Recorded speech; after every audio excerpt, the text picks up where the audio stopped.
Buenas noches. En esta ocasión estamos convocados a discutir un tema de lo más desafiante que está en el título mismo de esta invitación, Constitución y Política Económica. Esto nos plantea la posibilidad de examinar los problemas de la Constitución desde la perspectiva de la situación económica actual, una situación en la que hay evidentes signos de crisis, de inestabilidad, de contracción en la actividad productiva y económica. Pero también es posible que nos puedan dar algunas pistas, algunas pautas de cuál podría ser un posible camino que el país podría recorrer para salir de esta situación tan complicada y además encarando los desafíos de introducir, de incorporar reformas institucionales y políticas y eventualmente a la propia Constitución. Nuestros panelistas, Rubén Ferrufino, son economistas conocidos en el país, hacen desde varios años atrás estudios, investigaciones, análisis económico, conocen muy bien al Estado, la administración pública y también están vinculados a la actividad privada. Te escuchamos. Perfecto, bueno, buenas noches a todos. Pues ciertamente han pasado 15 años desde la aprobación de la nueva Constitución, ¿no? Y en ese año, con el apoyo de la Fundación Konrad Adenauer, se hizo un libro que era un análisis crítico de la Constitución. Es un libro bastante amplio, ¿no? Y a mí me tocó participar en análisis de los temas económicos, así que una parte de mis comentarios están basados en lo que entonces se pensó que podía suceder, y comentar de inicio de que gran parte de lo que se dijo ha venido sucediendo. Eh, Mis comentarios están organizados en 5 puntos. Un primer punto tiene que ver con la elevada informalidad de todos los sectores de la economía. Y en cada punto trato de vincular artículos de la Constitución. En muchos casos es difícil ser muy directo, digamos, en la vinculación de artículos, porque más allá de la Constitución ha habido en todo este periodo una ideología que sí se sustenta en la Constitución. Por ejemplo, el hecho de que se haya conformado o se haya llegado a un Estado rentista no es explícito en la Constitución, pero en gran medida temas y lógicas que están en la Constitución han permitido llegar a eso. Claro ejemplo, digamos, es la visión de desarrollo basada casi exclusivamente en los recursos naturales y la distribución de la renta, ¿no? Que ha generado justamente esta conducta y esta lógica de rentista que hoy día prevalece en el país. Pues les decía, un primer punto es la elevada informalidad. El segundo es el desbalance macroeconómico, que además tiene perspectivas bien preocupantes en corto plazo. El tercer punto tiene que ver con dos sectores que están claramente estancados. Uno es hidrocarburos y el otro es minería, y hay temas en la Constitución que contribuyen a entender por qué estos sectores están estancados. El cuarto punto tiene que ver con el Estado productor, con empresas públicas deficitarias, inversiones estatales fallidas que derivan de todo ese proceso. Y el quinto tiene que ver con la inversión, que es el motor de crecimiento y que es claramente insuficiente, ¿no? La inversión privada ha sido postergada y la pública, si bien en un tiempo fue impulsada por las rentas, al presente ya no cuenta con financiamiento. Entonces, sobre esos 5 puntos, quiero aprovechar de anotar algunos elementos que considero relevantes, ¿no? El primero, que tiene que ver con la informalidad, hay 4 elementos que son evidentes. La OIT muestra que el 85% del empleo en el país es informal. La informalidad es transversal, no solamente está en el comercio como hace muchos años, está en las manufacturas, está en la minería, está en los servicios financieros, ¿no? Hay mecanismos de intermediación financiera, particularmente a través de empresas que proveen insumos en el sector agropecuario y en otros ámbitos donde sí hay intermediación financiera. Y lo más visible, digamos, en tema de textiles, ¿no? Es un punto importante porque ya es un tema transversal a la economía. La otra que tiene que ver es que la informalidad en los años 80, 90, incluso después de la crisis de los 80, la informalidad emergió como un mecanismo de subsistencia, ¿no? Hoy la informalidad ya no es eso, la informalidad es un mecanismo de acumulación de capital. Y el otro elemento que también vale mencionar es la menor cohesión social, ¿no? Luego de estos 15 años, lo que existe es una segmentación económica, y solamente voy a hablar de la parte económica, pero esa segmentación está consolidada por grupos de privilegio y por la incapacidad estatal para el control, ¿no? Es el caso de las cooperativas, particularmente en el oro, es el caso de los cocaleros, es el caso de los avasalladores, contrabandistas, autos chutos o chuteros, etcétera, ¿no? Entonces, lo que ha generado la Constitución, una segmentación de actores políticos y económicos, y el Estado, lo que ha generado a lo largo de estos años, bajo el amparo de la Constitución, son políticas y normas específicas a favor de unos sectores, ¿no? Lo más evidente, por ejemplo, es el financiamiento, ¿no? Mediante fondos especiales, fideicomisos, que han sido específicos para determinados sectores. Ahora, ¿cuáles son los artículos que en alguna medida ayudan a este tipo de resultados, ¿no? El artículo 47 de la Constitución, donde genera preferencias para trabajadores y trabajadores de pequeñas unidades productivas, eh, ya sean urbanas o rurales, pero en general establece la Constitución que todos estos sectores gozarán por parte del Estado de un régimen de protección especial. Habla de precios justos y fundamentalmente habla de la asignación preferente de recursos económicos financieros para incentivar su producción.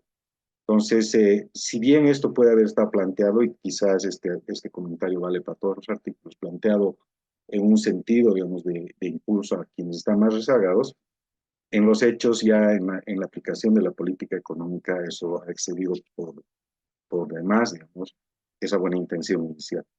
Otro artículo es el 306, que habla y consolida además eh, la economía plural compuesta de diferentes formas de organización económica, ¿no? La comunitaria, la estatal, la privada y la social cooperativa.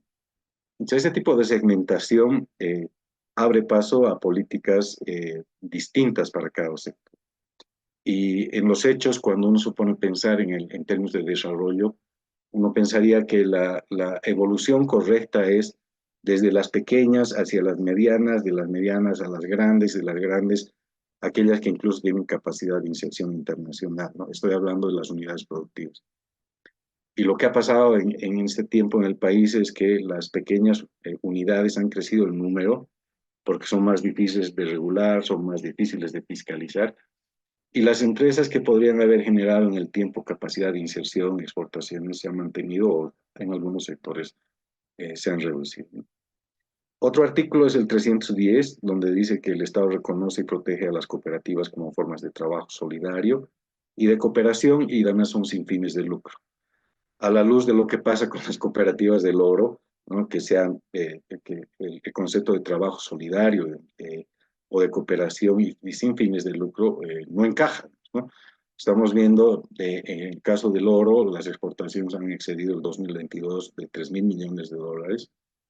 Es el sector de la minería más fuerte en términos de valor de producción y exportación.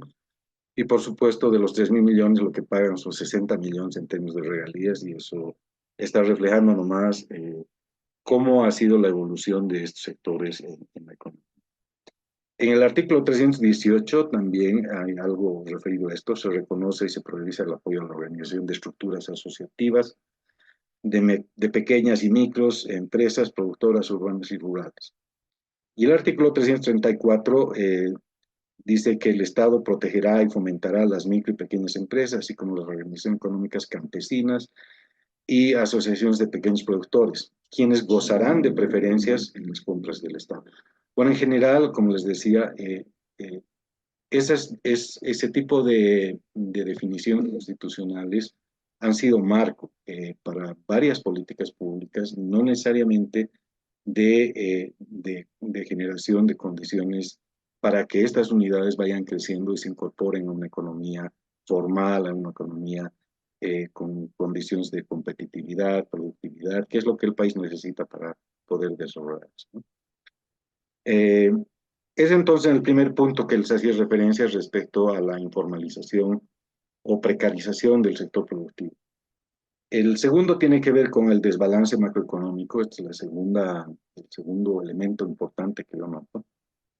Y esto tiene dos componentes visibles. El primero es el déficit fiscal, que ha sido continuo y creciente. Hace un momento se conversaba y se decía, el déficit del año pasado incluso ha sido mayor que el déficit en periodo de pandemia. Otra característica es la insuficiencia de las reservas internacionales y la carencia de divisas. Y todo esto en alguna medida apunta a las perspectivas de inflación, ¿no? Lo que se llama el enfoque monetario de la balanza de pagos. El exceso de liquidez, el exceso de dinero en la economía, producto del financiamiento del déficit, lo que genera es una subida en los precios, siendo que ya no hay divisas para poder importar. El único resultado que uno podría esperar es subir en precios. ¿Qué ha pasado? Hay una combinación de expansión del gasto público, hay una caída en ingresos por menor exportación de gas, y también hay la creación de empresas estatales, ¿no? Y en su mayoría deficitarias. Vamos a hablar mucho de eso, pero quizás como ejemplo nada más, 1.000 millones de dólares invertidos en el tema del litio, que debería ser un tema de relevancia nacional, y luego de 1.000 millones de inversión, lo que hay es 14 millones de exportación de carbonato de litio, pero ni siquiera, digamos, en la calidad necesaria para baterías.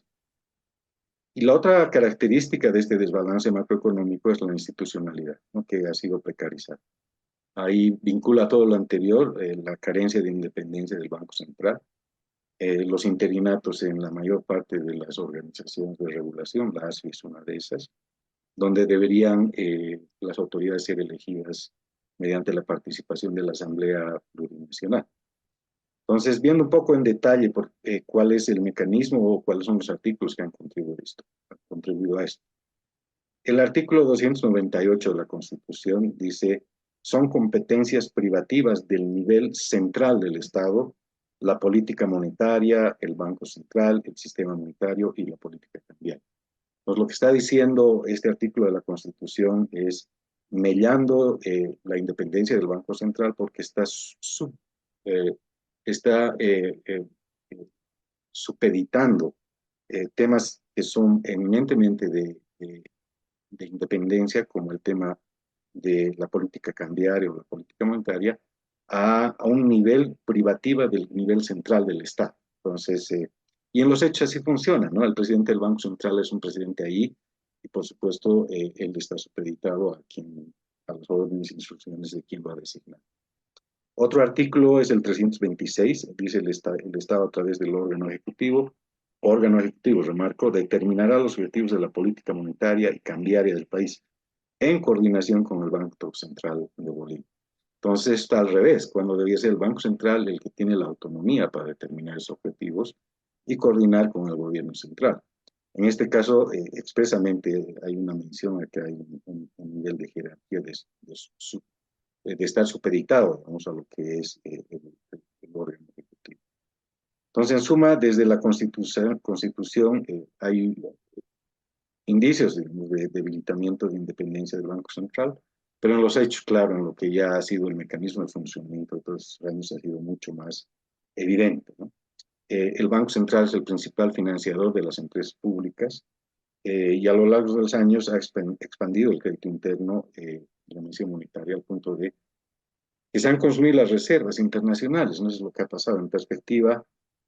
Si hay mayor emisión en un contexto de bajas reservas o sin reservas, lo único que uno puede esperar, les decía, es la subida de precios. En el otro tema, que son los sectores estancados como hidrocarburos y minería, hay tres artículos, el 371 que tiene que ver con el hecho de que son intransferibles, inembargables, intransmisibles por sucesión hereditaria, todo lo que eran antes las concesiones mineras. Siendo que ya no existen concesiones mineras, lo que tienen las empresas mineras son contratos administrativos. Y por supuesto, bajo esas condiciones, lo que ha pasado es que la inversión en minería solamente se ha sujetado a la reinversión de utilidades. En hidrocarburos hay artículos también como el 359, el 361 y el 362, que al final del día han dado el marco para la nacionalización del sector de hidrocarburos y, por supuesto, con eso el deterioro y el estancamiento de la inversión en el sector. Y el cuarto punto que les decía que es un Estado productor con empresas deficitarias y inversiones estatales fallidas. Ahí vemos el artículo 309, donde se habla de que la organización económica estatal comprende a las empresas y otras entidades económicas de propiedad estatal. Y se dice entre los objetivos que su objetivo, uno de ellos es producir directamente bienes y servicios. Pues eso da pie a la creación de las empresas estatales y los resultados de la gestión de las empresas estatales. Y el quinto punto, y como en el caso de la inversión, les decía, una condición importante para la inversión, y en particular para la inversión extranjera, es la posibilidad de contar con arbitraje independiente. Y eso aporta con seguridad jurídica, tanto que se habla de la seguridad jurídica que es indispensable para el capital. Entonces, el artículo 320 dice que toda inversión extranjera estará sometida a la jurisdicción nacional, a las leyes y a la autoridad boliviana, y nadie podrá invocar situación de excepción ni apelar a reclamación. En efecto, tiene que ser la ley nacional, tiene que ser la jurisdicción, pero no necesariamente tienen que ser autoridades bolivianas, puesto que es difícil de pensar de que va a haber cierto nivel de independencia o de arbitraje de calidad, ¿no? El artículo 351 asume también o define que el Estado tiene el control de la explotación y exploración, industrialización y transporte de los recursos naturales y puede suscribir contratos de asociación con personas jurídicas. El problema con eso es que al final de ese artículo dice, debiendo asegurarse la reinversión de las utilidades económicas en el país. Entonces, si la inversión tiene que reinvertir utilidades en el país, ¿cómo el inversionista, en particular el extranjero, va a recuperar el capital invertido, ¿no? Más en el contexto actual que ya no hay, o está en duda, cuando menos, el tema de la convertibilidad de la moneda, ¿no? Finalmente, el artículo 361, que habla de yacimientos, habla que es la única facultada para realizar actividades de la cadena productiva de hidrocarburos y su comercialización. Entonces, si es así, ciertamente quienes vienen al sector hidrocarburos nuevamente actúan como actores administrados, contratados administrativamente para la exploración y para el desarrollo de campos. Lo que ha pasado en los hechos es que los campos que ya estaban explorados y certificados son los que se han desarrollado. Y como la actividad de exploración es riesgosa y uno no tiene titularidad sobre esa inversión, en los hechos lo que ha pasado es que esa inversión se ha quedado truncada desde entonces. Eso, querido Henry, es un resumen bien apretado de lo que considero puntualmente algunos artículos que han afectado a este entorno, pero más allá de eso, digamos, es la misma lógica de la Constitución que ha generado problemas como el rentismo, esta lógica, digamos, de pensar en el desarrollo y en la prosperidad solamente a partir de los recursos naturales y no a partir del capital humano, que es otra fuente más importante de desarrollo en otra lógica de pensamiento. Ahí me quedo. Gracias, gracias Rubén por este panorama tan ilustrativo sobre lo que es el régimen económico en la Constitución y la forma como se ha implementado.